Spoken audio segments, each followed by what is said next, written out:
dieper dan de oceaan en donkerder dan de nacht. Waar ben ik? Waar ben ik al die tijd gebleven?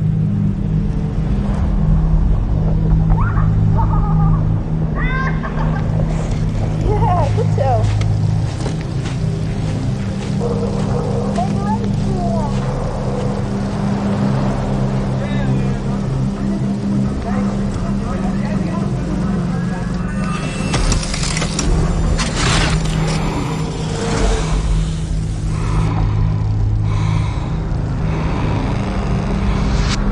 Ik ben ook maar op zoek. Zoeken naar iets wat mij uit deze cirkel haalt.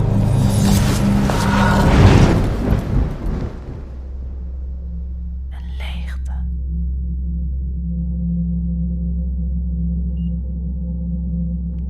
De regen is de laatste tijd vaak aanwezig. Wat me doet afvragen of de zonneschijn wel oprecht is. Het gevoel alsof je zwemmen moet, maar bij iedere misslag dreigt te verdrinken. In een maatschappij waar alles om geld draait. Althans, dat zeggen ze. Neem er nog eentje. Neem er nog eentje. Maar 1 keertje is niet erg, toch? Morgen is weer een nieuwe dag. Morgen is niet eens beloofd. Fuck it, doe het gewoon. Het afwegen van genieten en drinken. Of de cyclus doorbreken door wakker te worden zonder kater. Daar waar de angst heerst voor verandering. Waar de angst voor hetzelfde blijven nog groter is. Opgeven van jezelf om te kunnen voldoen. Tot de spijt komt van had ik maar.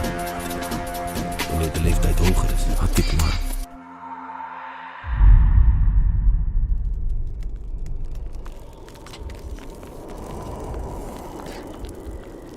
Mij niet gezien. Val, verlies, breek. Open voor het onverwachte. Al is het bijna regen.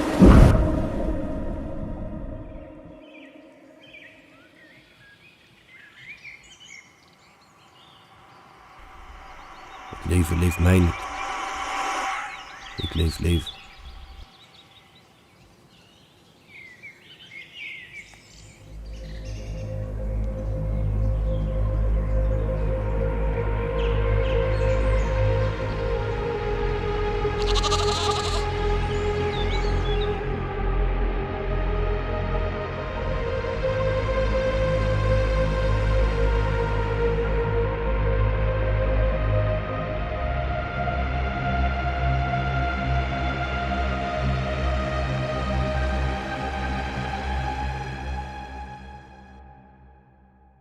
So I'm here with 2 gentlemen, 2 friends of mine. I find it very special to speak to you on the podcast because you've been desired guests for months now. This film you created together. And before we speak about any of that, I'm gonna let Florian do some introduction to you guys. So take it away. Hello, everyone, and thank you, Lucas, for inviting us. It's an honor to be on your channel. Yeah, we've known each other for a couple months now, so it's nice to talk, finally talk. Yeah, Gertjan and I, we made this film together. We've known each other. We've been friends since grade 1, primary school. And yeah, after our studies, we both ended up as filmmakers, and we decided to join forces. But yeah, being friends, we also watched Awakening from the Meaning Crisis together, and it had a major impact on us actually, because it gave us a whole new language, a whole new worldview, pretty much. And yeah, we were both going through sort of a meaning crisis ourselves, and this really gave us tools to deal with that. To use some jargon, to fall in love with the depths of reality again. Yeah.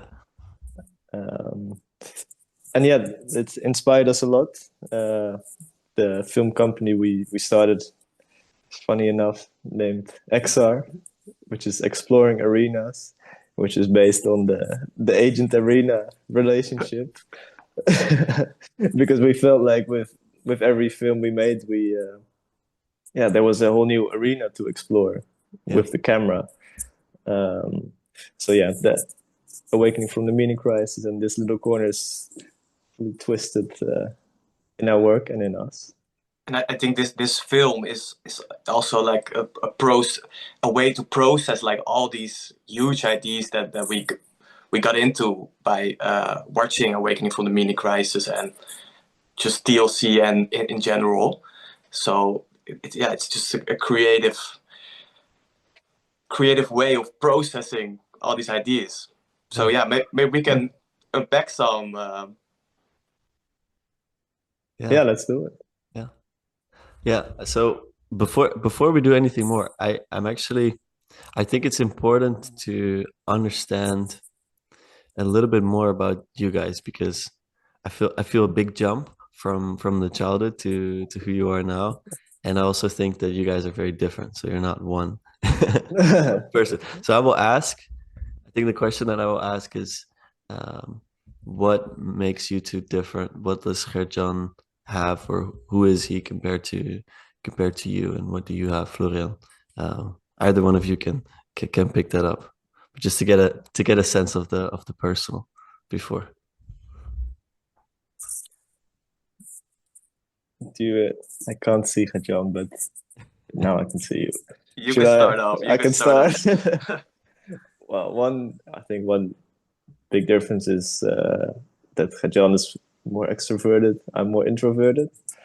I think he is he can really, his way of looking out into the world is what I admire greatly. And I think that I'm more focused inwards. Contemplatio versus meditatio. Yeah. Yeah. I think we got some opposing processing going on, Florian and I. We can go full jargon this way. Yeah. This interview, right? Okay, nice. Yeah. I think that's the main difference between us, but we also have a lot of similarities. Like we're both raised Christian. We both have a love for wisdom. We have like this taste for the transcendence, and we love making art. Yeah. That's awesome. That's very special. I don't know if this was something that you expected to happen, to collaborate the two of you creatively, but even professionally. Is that something that you thought about when you guys were younger, or did it come up after your studies only? Well, I think Florian is a first mover here, and like from my side, it's just mimetic desire afterwards. What do you think, Florian? Interesting. We're fully into Gerard now, so we look for his lens. Now we're rivals. What's the question? Like how it was always... You started with film, right? Yeah, in high school I started making YouTube videos, started editing, making unofficial music videos.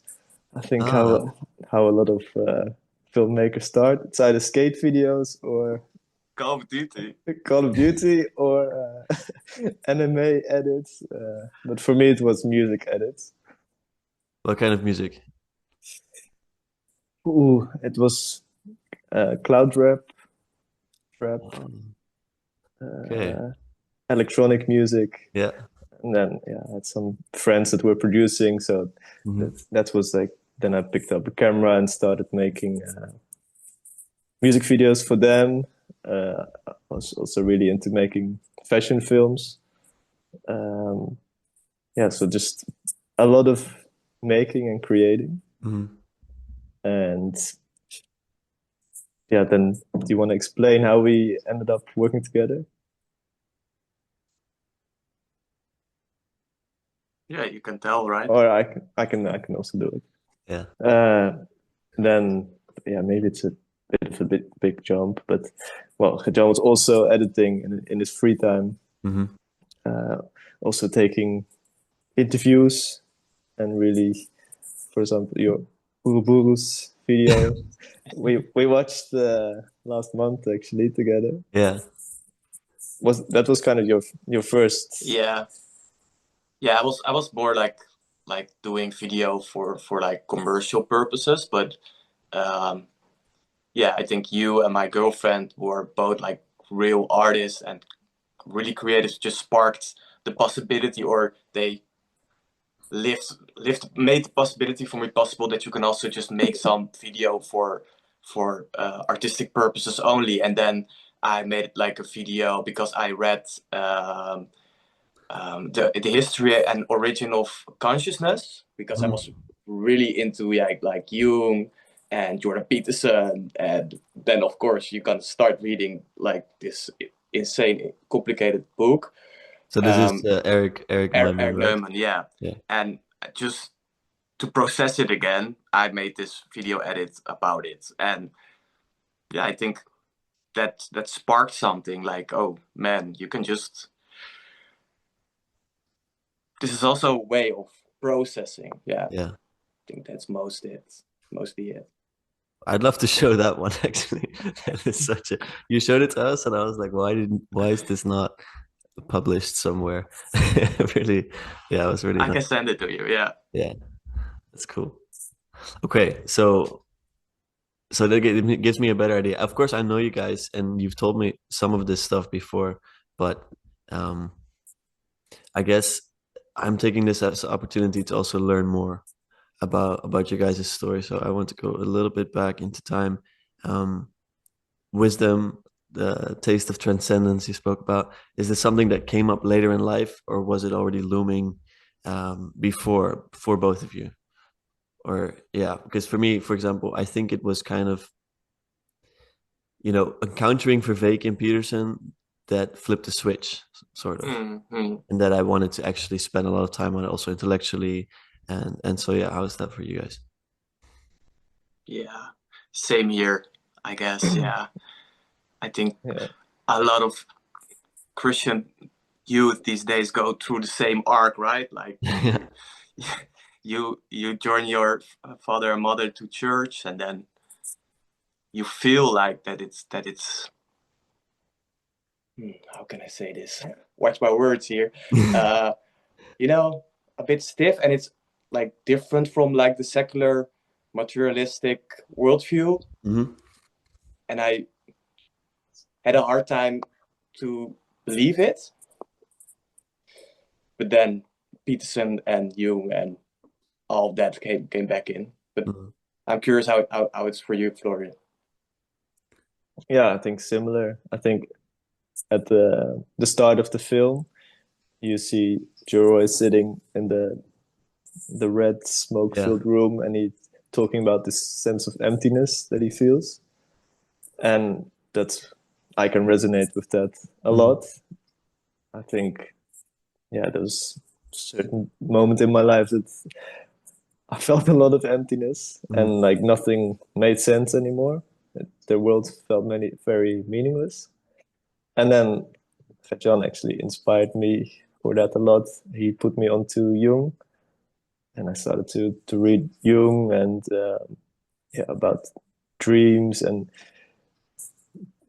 it really Yeah. opened up my world. Like Then the there's so much demons coming more. back and Yes, angels and angels, fairy demons. tales. Yeah. It made sense in a new way, and then yeah, afterwards with Vervaeke, Peterson, the show. What's the English word, like betovering? Enchantment. Yeah, we got re-enchanted through all this. Yeah. Yeah, How is it for you, Lucas? Yeah, I think similarly. I think for me, what was very important, and I've spoken about it before, was an experience I had with ayahuasca, and that kind of, I don't know, that was really experience, and I saw something that I'd never seen before, and there were layers to reality that I didn't know existed, and then kind of reading these works and reading Jung and reading, well, watching Vervaeke and Peterson and then reading Peterson, all of that stuff kind of gave me language for what I experienced. So it was kind of experienced first, and then intellectual understanding second. But I think that was very essential to integrating that experience. Whereas I think a lot of people have an experience like that, and then they kind of go off the rails. And I was lucky enough to be first well surrounded with Aaron and my dad. They kind of put some ground underneath my feet. But then encountering these works as well was great, because I think that something Vervaeke says, that people that do psychedelics or have mystical experiences, they come out of it with very different propositions and things that they believe. Mm-hmm. And so it's like a breaking down completely of your belief system. So it's a complete reset, which opens you up extremely. It's like an explosion of options, and then you're susceptible also to a lot of things.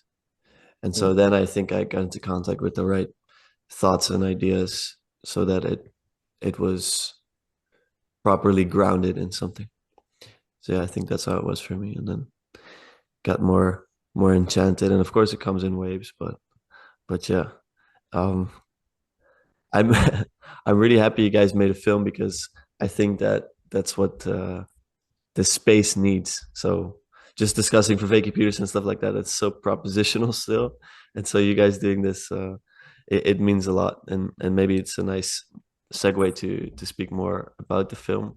I was thinking maybe you could speak about the motivation for making the film, but we could also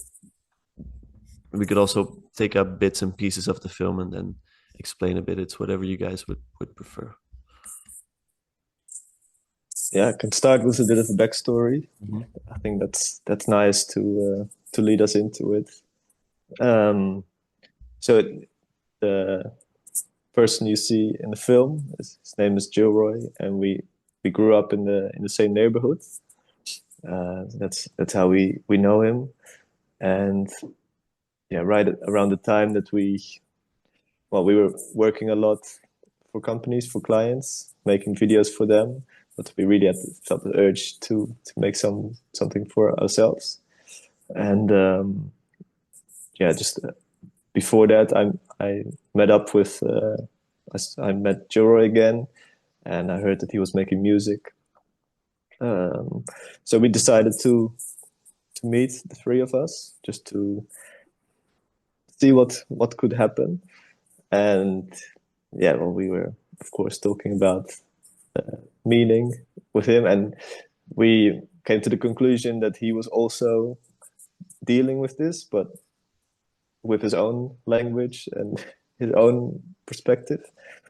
And at the end of that evening, we challenged him to write a poem instead of a rap.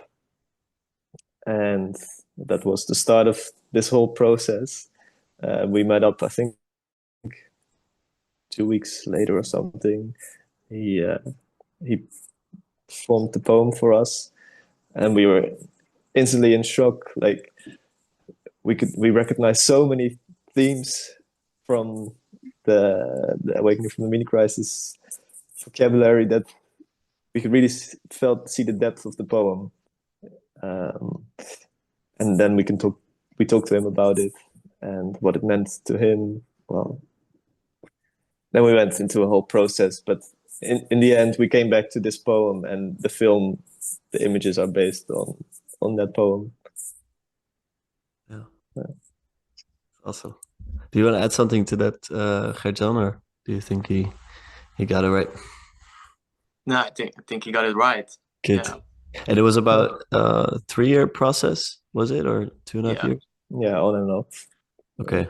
2022. Yeah. So 3 years ago. Yeah.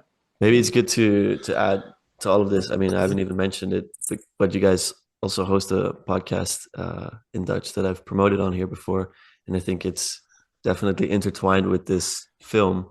And so you guys make films commercially, like you're living with it, but this is something that perhaps is more of what you really wanted to make without anyone else That's Yeah, giving you an assignment, right? That's what it is. yeah. Exactly. Something non-propositional. Exactly, and doing it for its own sake. Yeah. Exactly. And the biggest motivation is also to process all these ideas, right? Yeah, Well, Yeah. I don't know if it's the biggest motivation, but it's a big motivation. the big you know? motivation. And And yeah. one thing that we thought of is like this, Vervaeke calls symbolic resonance. You know, like his poem was so resonant with us. There's so many symbols in it. You know that's so amazing about filmmaking. You know, it's also about the premiere that we got your brother. We asked your brother to speak, and two other like young intellectuals, and they both speak like for 45 minutes about a video that's 4 minutes. That's beautiful, right? That's Yeah. yeah. Yeah, that's really Yeah. awesome. But really unpack it again. Yeah. Yeah. And then watch it again after the talks. Exactly. Yeah, that's really cool. Yeah, so a bit of backstory. Actually, I haven't even mentioned how we met, but you guys saw podcast of me and Aaron, right? That's Last episode. yeah, that's really cool. And then you went to see Aaron give a talk, and had dinner with him, and then we met in an estuary, I think. Yeah, because that's so cool about like, and it's also shitty about like the whole this little corner because it's global. Yeah, it's all over the world, and Florian and I, of course, have each other with to talk about this. But yeah, we sent Awakening from the Meaning Crisis to a lot of friends, but nobody seems to catch fire to it like we did.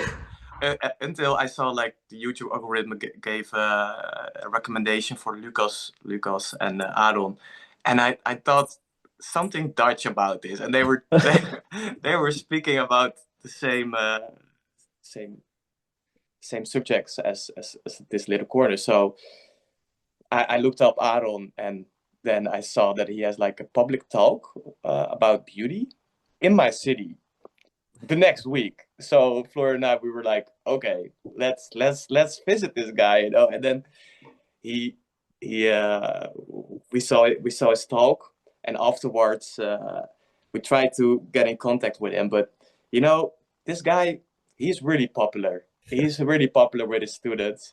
So there was like a queue before we could speak to him. So we were just standing there in the queue waiting to speak to Aaron. Oh man! And then when we finally arrived at Aaron, everybody was like coming, standing next to us, and like, "Hey, we know you from the internet." Oh yeah, that was really funny. But then we had dinner, Yeah, and that sparked all of this, right? So I'm really grateful for that. yeah. Oh, that's really cool. And so the podcast, you started it relatively recently, and well, what is it? Six months maybe? Yeah. Yes. And I'll say the production quality is really awesome, and I think you guys do your homework extremely well, and you interview, Dutch thinkers, Yeah. which is, really cool for me because I'm learning a lot. Like I think I've kind of I've seen all the English speaking thinkers that are interesting to me, and now it opens up a whole nother realm, and it helps my vocabulary a lot. Mhm. It's a great recommendation to anyone who is interested in these ideas and speaks a little bit of Dutch or wants to wants to learn Dutch. I wish there was like an audio option like Lex Fridman does, where you just change it to Spanish or English. It's for all the fellow Dutchies, and our main goal is to make the meaning crisis understandable Yeah, and more, yeah, what is it called, like famous or yeah, I know. well known, Yeah. well known. Yeah, But then in the Dutch, Shine some light on it. yeah, in the Netherlands, you know. Yeah. Because we have a big tradition of thinkers here, and yeah, we should talk about it also in our own language, you know. That's a mission that we feel, or a calling. Yeah. Yeah, and I think it makes it more real and it gives it a name as well. I think for a lot of people, what they feel they haven't expressed ever, and it's hard to talk about. And I think that's what a lot of people value in Vervaeke's work. And it kind of reminds me of the film as well, because it's about, well, I think I'm correct in saying that it's about addiction and, Mhm. well, Yeah, or the because addiction. the meaning crisis, like his answer to the meaning crisis, also making it more understandable, right?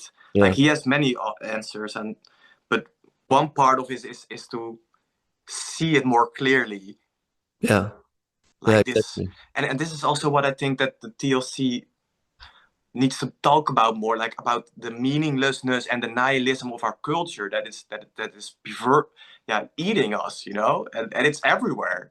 Yeah. But we tend to forget here because we're so deep in it already, Yeah, yeah, exactly. Yeah, you guys really helped me remember, actually. Man, Yeah, it's rough. yeah. It's really rough. But then with addiction as well, I think giving it space and understanding it, and Hmm. I don't know, even giving it a name, it's good because you're aware. You become aware of the addiction. That's already one step closer to getting out of it, let's say. Yeah. Um, okay. So the premiere was about 2 weeks ago, right? Yeah. Yeah. And what made you decide to invite, let's say, these intellectuals to speak after the film? What made you structure the event in this way? Maybe you can say a bit more about the structure and the location and everything, how it looked, and then after that, I'm curious about your experience of all of it, because I haven't spoken about it with you. Mhm. Well, I think one of the reasons is also the four ways of knowing, Mm. right? So with we thought like the poem or the artistic, it's another way of knowing of than the intellectual, the propositional. So I think this was one of them, one of the reasons why we decided to do this and to add music to leave space to go inward. Um, because yeah, some people they artistic language comes more Mm. easily to them. Other people are more resonate with the intellectual language, and yeah, we thought it would be really nice to have to make space for all of them. Well, not all of them, probably not the participatory knowing as much, but to give space to them in one sitting, one evening. Yeah, yeah. So you had beautiful piano playing in between the speakers as well. Um, Yeah, yeah, that was great. yeah, that's really cool.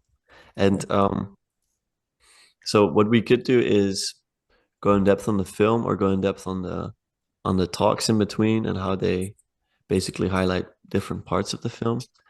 And I would like to go into the film mhm.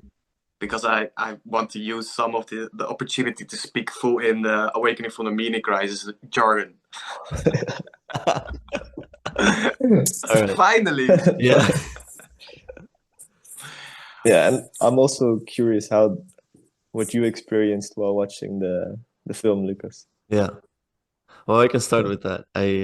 So first of all, I was extremely sad to miss it, and I've spoken about before that I was quite sick start of the year, and but when you're sick, I thought I would be done after a day, and then I thought I would be done after 3 days, and then it just kept going, and I was really aiming for the Friday, and I don't know just how well it went and how good everything looked, and it kind of made me more sad, but also happy and grateful that it went so well. Uh, so I'm really proud of you guys. But watching the film, I don't know. I thought it was. I never. I don't think I've ever seen a film like this. Um, I don't watch a lot of films outside of just the usual, Netflix type of Hollywood productions, and so it kind of surprised me a little bit with that, like the start shot. The starting shot actually really reminded me of your Ouroboros video, because it went like outside like it was an eye.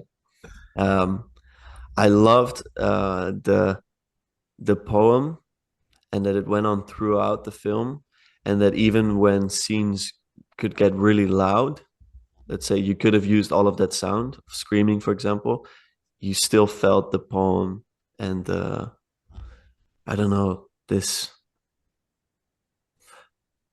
I don't know. I think I really felt the way that he was feeling when he wrote that poem and the feelings that he was expressing. And I think the images really helped to express that and to understand what that feels like. Um, I often think that it's really hard to understand people that are going through a lot of pain or they're going through addiction when you're in a good mind state, for example. And I think this really helped me like really launch into that. Um, Now, visually, I think it was beautiful. I really like Gilroy also. Like his look is so unique. Like with he's got kind of a reddish beard and and his hair. It's really cool. The one other thing that I thought about, the one of the shots when he's in the forest and the sun is shining. I know that that's like when you open up your guys' website. That's the one that shows up.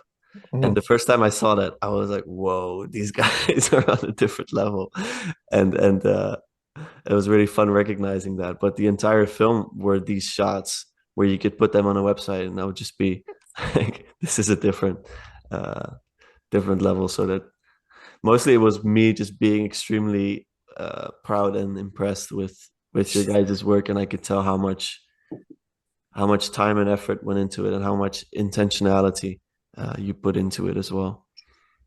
So that's some of my experiences. I'm sure that there's much more to say, but I don't want to start. Let's just go through it. Thanks. Yeah.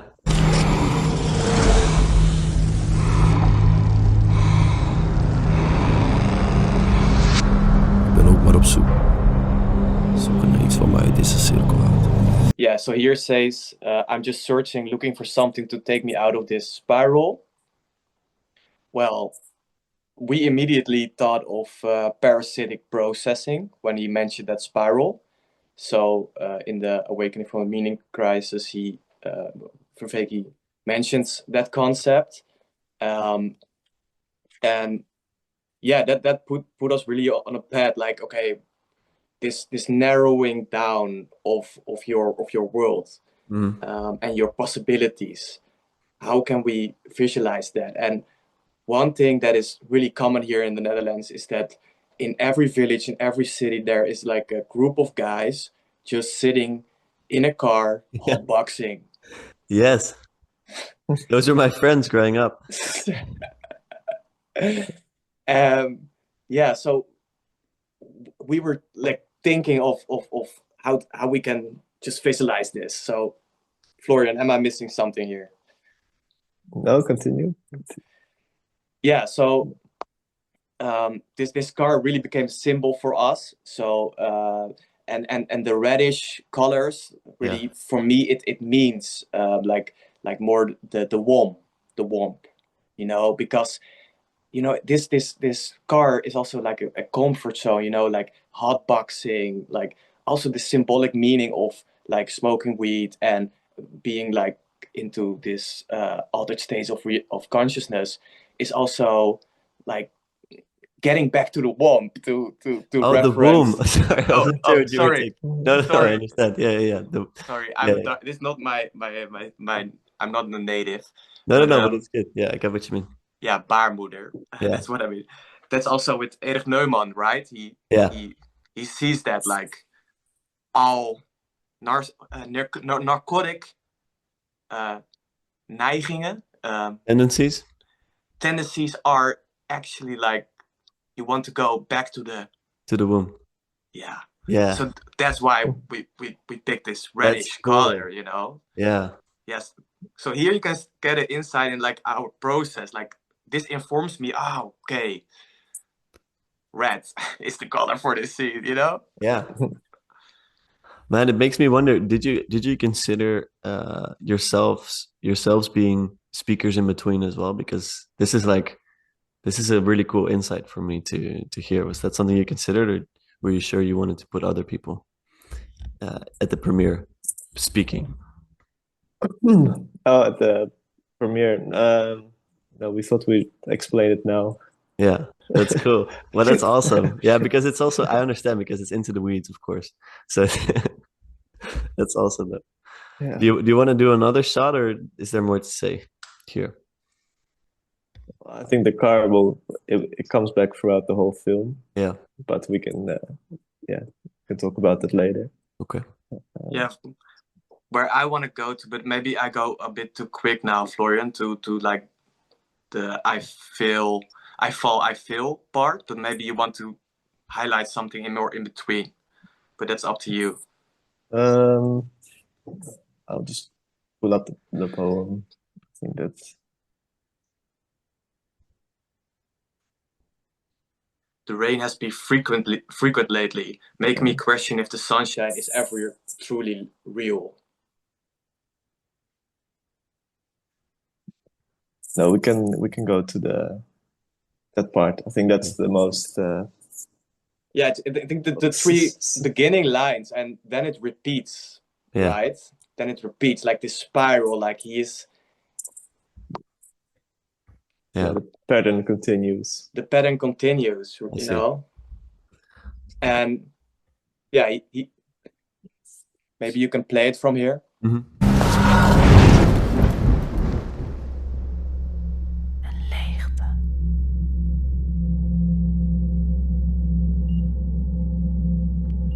You know, the problem with addiction is, and I think everybody can recognize this, is like it doesn't give solution to what you actually want. Yeah. Like, and it's also like the relation with the emptiness. Because the emptiness, as an addict, you can feel emptiness after you after you get really high, you come down, of course. And then you feel like this strong emptiness. So like this no-thingness, you know, or this meaninglessness. And I think this scene captured it perfectly, right? Yeah, that even if you have materialistic wealth, you can still feel verstikend. I don't know the words, but the hazard lights are on. Like it's almost like the car is already screaming for help, but he's still just numb. Yeah, and this plastic is also a beautiful symbol of our time, right? It's so. So why is the bag over it? Because it's he's like, even in his material wealth, he feels suffocating. Suffocating. Yeah. Okay. Yeah, that makes sense. Yeah. Okay. Yeah. Cool. Okay. Shall I continue it from here? Or do we? Let's go. De regen is de laatste tijd vaak aanwezig. Wat me doet afvragen of de zonneschijn wel oprecht is. Het gevoel alsof je zwemmen moet, maar bij iedere misslag dreigt te verdrinken. In een maatschappij waar alles om geld draait. Althans, dat zeggen ze. Neem er nog eentje. Neem er nog eentje. Maar 1 keertje is niet erg, toch? Morgen is weer een nieuwe dag. Morgen is niet eens beloofd. Fuck it, doe het gewoon. Well, I think this scene is actually flex back to the very first scene, where you're inside the joint, and it can symbolize any choice. That with any choice you make, you have the choice to make the right choice or a bad choice. And in this case, it's the joint. It's really drawing him in. It's the same with the parasitic processing. Like once you're on this spiral downwards, your world narrows, and that becomes the only option that's left, the only solution. Yeah. Jonathan Pessoa sometimes say like people become their addiction, you know? It's the only thing that, and also you see it so perfectly in like people as Snoop Dogg or Wiz Khalifa, you know? The only thing they're talking about is weed, you know? Yeah.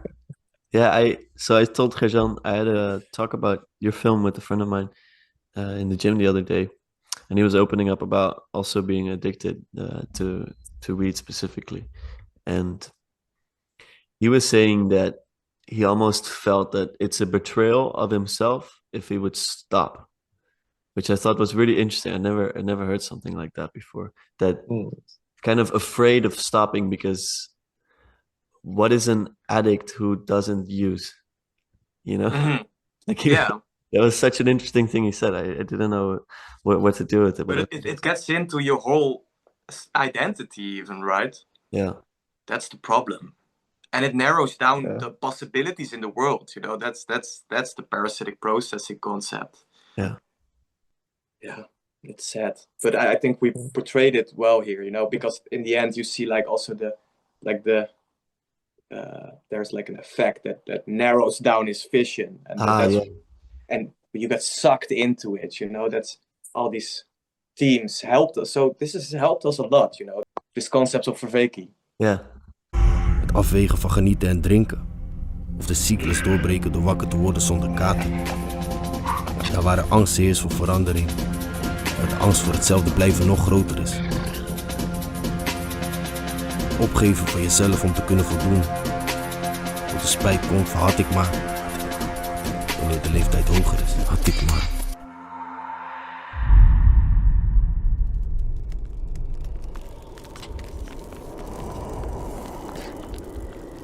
Mij niet gezien. Val, verlies, breek. Open voor het onverwachte. Al is het bijna regen.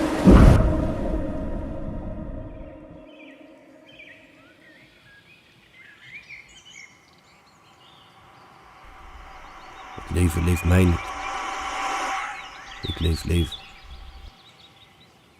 Now we come to like a juicy part, and it's the end part actually, where we struggled a lot. He says like, I fall, I feel, I break, and I bleed, open to the unexpected, even if it's pain and rain. For life doesn't live me, I live life.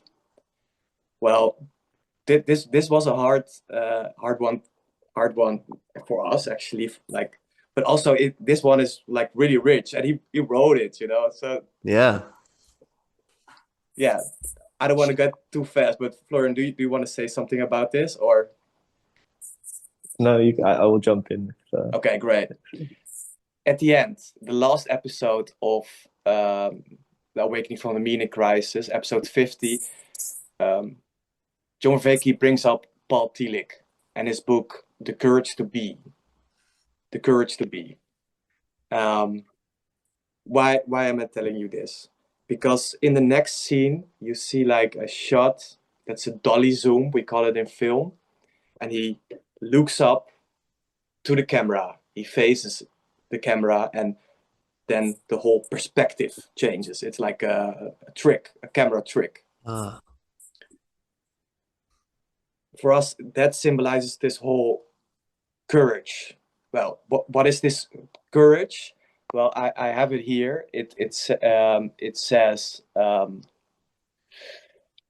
this is a form of existential courage, one that enables us to confront and overcome the depths of meaninglessness. That's what Paul Tillich implied with this courage. So this is what we try to symbolize in this shot, you know, that we confront and overcome the depth of meaninglessness. Because Vervaeke continues in this episode that there is something behind the meaninglessness. And he draws here on Kaji Nishitani's Religion and Nothingness. And this is a quote, Nietzsche didn't stare long enough into the abyss, where the nothingness of despair is transformed into the revelation of no-thingness, of inexhaustible being and meaning. So he has the courage to go beyond meaninglessness. And there he founds the inexhaustibleness of being. But what he has to do is to give up his self, you know. And that's so beautiful put here, you know. I fall, I feel, I break, and I bleed, open to the unexpected, even if it's pain and rain. He lets himself fall into the sea, and then what you see is like a scene that for us portrays heaven. And heaven in this sense is, to put it again in jargon of Vervaeke, is the returning to the being mode. You know, it's he gets into reality with he gets back into the relationship with the inexhaustibleness of being again. But then you hear like snakes and all stuff.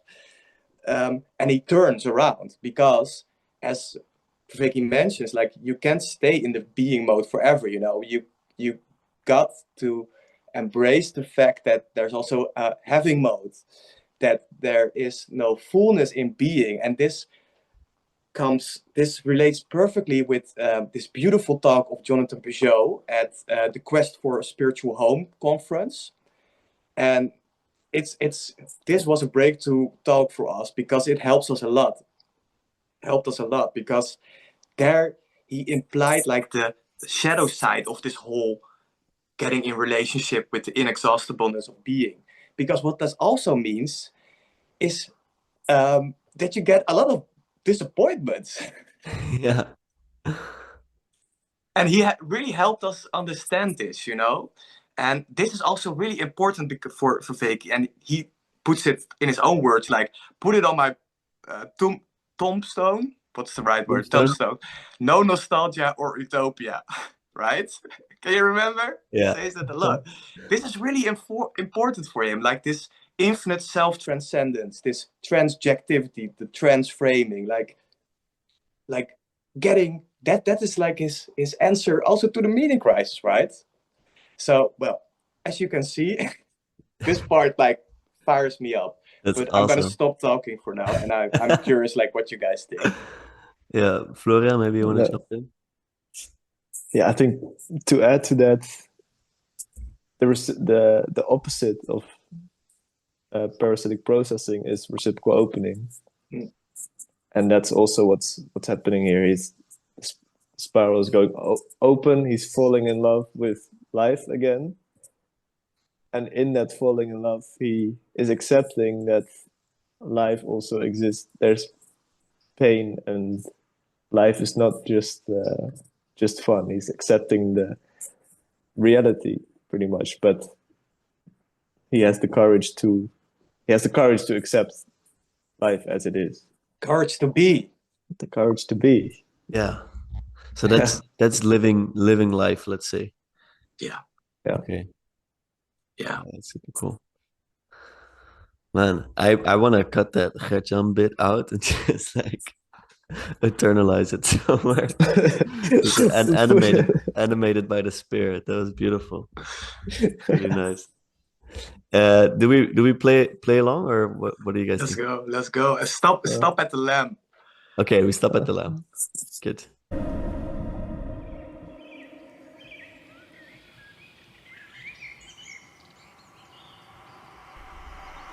Leven, leef mij niet. Ik leef leven.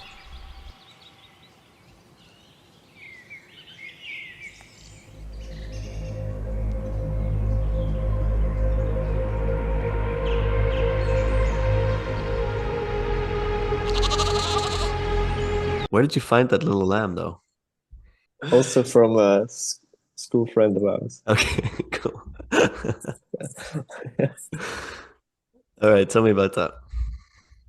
Yeah, I think addiction also comes with a lot of guilt, right? And every addict knows that. And here we go from, I guess, John Vervaeke to like Jonathan Peugeot. And just the lamp of God, like it's such a beautiful symbol, like mystical symbol, like that. The lamp, of course, stands for like purity. And of course for Jesus that died for our sins, And it's good to mention here that the first step in the AA protocol from like Alcoholic Anonymous is to recognize that there is a higher power that can guide in the world, because the addict, it's Friday evening, for example, they decide if they want to get high, they decide if they want to be happy. But if you give over to like a higher being, then you die to yourself. Yeah. You die to yourself, but yeah, also if that implies that you're happy, then you're happy. But if that implies that you're sad, then you're sad. So this is really important, you know. So yeah, I think it's there because you can't do it without God. Yeah. This recovery process, you know. Yeah. Yeah. And one last thing about it, this is hard because, you know, in our time, you know, consumerism and narcissism of our culture, it's like then you put yourself as a god, right? Then Yeah. that, like, it's narcissistic. Your narcissistic self is like your own god. But that one has to die, you know. That's hard. Yeah. And I heard recently that being an addict is kind of narcissistic on its own because you're always thinking about yourself, what you need or what you don't need, and stuff Exactly. like that. Exactly. Yeah. That's why addiction is all around us all the time, you know. You know, you can even read from that, like, that capitalism eventually leads to addiction, right? Because it's the best business model. That's why our tech companies call us users and not consumer or like some. Yeah. But yeah, maybe that goes a bit too far from now. Yeah, that's interesting. Users. Florian, do you want to add something? I think you put it great. The one thing that I was thinking about with all of this is what the person who is one of the speakers who specialized on Girard Mm-hmm. with the lamb and Mm-hmm. yeah, with all sacrifice and stuff like that. I found that very interesting. Maybe you guys, I think you can regurgitate it better than I can. Um, I know Gertjan has done a speech about Girard as well. So Yeah, Uh, next week the new interview will come out. Yeah. Do we have still time to talk about this, or what do you think? yeah, for sure. If you guys have time, I have time. Yeah, I'm Sure. good. Well, I can put like it really a synoptic integration of Girard's thought. So first thing is like mimetic desire, like we desire things not for itself, but only through someone else. That's really important to understand. He then says in talk, and Florian helped me here, that actually like a part of Gilroy is desiring like the weed, and that it gets into like a mimetic rivalry with his other parts, right? That's what's going on there. Is it okay? Mm-hmm. Then after the if you get into a right, like, that's also a Jungian perspective, right? That we are exist of parts, Yeah. and we can be a house that is divided against ourselves, right? And that's happening in the process of addiction. Like, you become a house that is set up against itself. So a part of you that actually should be a part wants to take over the whole place. Yeah. And then you get in the mimetic crisis, and that is translated to like the existential crisis of Gilroy in this movie. Like, and that's what he mentions, the speaker, that a lot of addicts also have a lot of self-hate, but that is of course because they hate this part taking over, right? They hate it because they feel the guilt again, you know. Yeah. And from there on, like, if you have like the mimetic desire, you have need for like a scapegoat. So he knows that he has to sacrifice that part of himself, but he doesn't want to, you know. And that's, I always think of Peterson, like he challenged me for life by asking this question, like, what's the part that you know that you should give up, you know? Yeah. And like immediately everybody know something pops up. And in his case, that is like the weed, of course. But yeah, if that part is grown so big that that's really hard, right? That's really hard. Yeah. Shall I continue, or do you want to say something about this, like already? Yeah. Florian or You, because oh, but well, I think I'm gonna leave it to Florian if he can. I think you can finish it. okay, great. Well, from there, yeah, of course, Gilroy, like he sacrificed that part of himself, as we saw it so dramatically in the film, and then, yeah, for him, like the mimetic crisis is actually the existential crisis that we can go through, and then the lamp comes, because the lamp for him, also for Girard, you know, the lamp. Gerard has a new documentary out, and there Bishop Barron comes up and he says, like, it's either the Gospels or war for our future.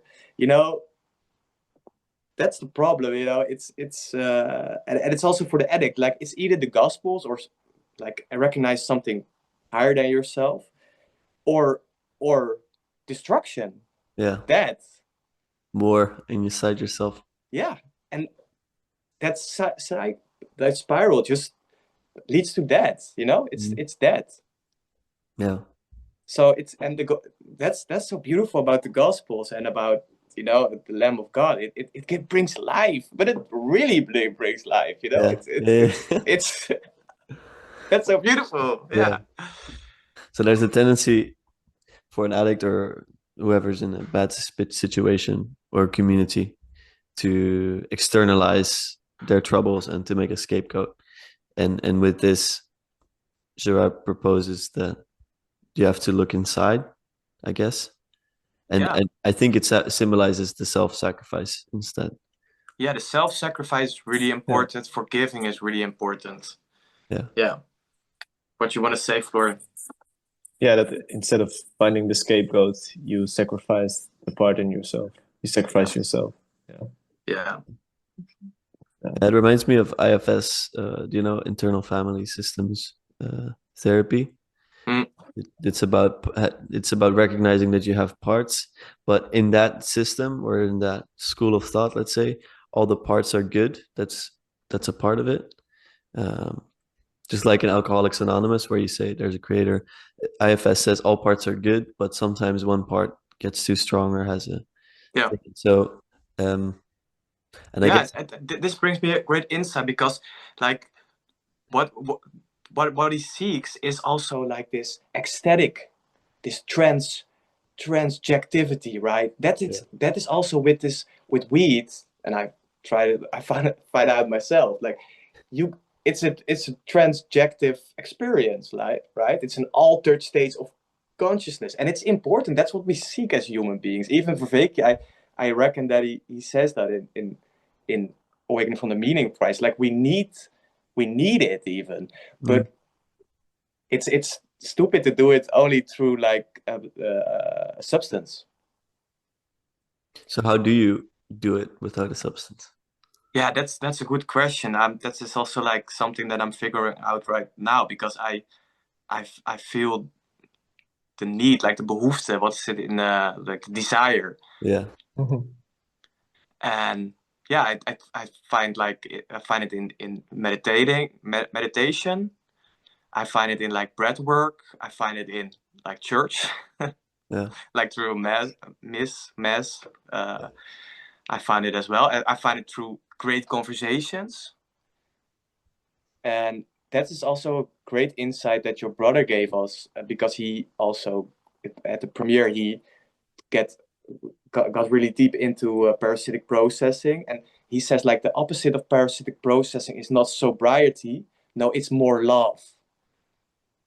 And this is also something like, we need to love more deeply. That is the challenge, you know. That's the opposite of addiction. Yeah, it's really awesome. That's awesome, right? It's really awesome. I think you guys did a great job. I still want to ask you about your own. Well, if you're done talking about the film on this level, or if you want to add something to it, you can do that as well. But maybe Florian still yeah. has some last notes, or I think we covered quite a lot. I think there's probably more, but Okay. it's fine for now. Yeah. Then maybe something comes up, but I'd really like to know how it was for you to premiere it and to finally, finish this project, and what the night was for you guys and what the reception was like. So yeah, tell me about that. Maybe Gertjan can start. I talk too much, man. Florian, please start. Nice. Yeah, it was great because, well, we made the film, of course, but we didn't know what the talks were going to be about. Mm. So that was also new for us. And so two things. One, it was great that I felt really understood.